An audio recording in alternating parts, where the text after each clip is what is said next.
Actually, nasa artista naman po yun kung tatablan siya o hindi.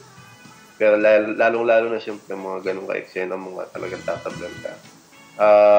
Masasabi ko may 50-50 kasi ako dyan sa paniniwala na ganyan eh. Pwedeng maniwala o pwede din namang hindi. Siyempre, yung iba kasi talagang hindi sila tatablan kasi nga tinatamaan sila ng iya. Naiiya sila dahil nga siyempre maraming nanonood.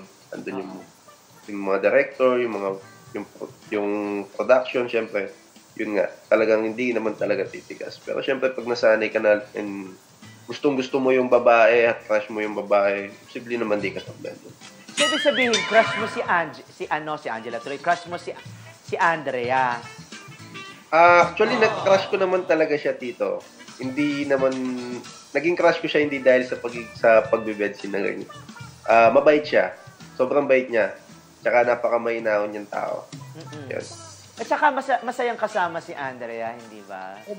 Sobrang sayang kasama. Tsaka napakakalog niyang babae.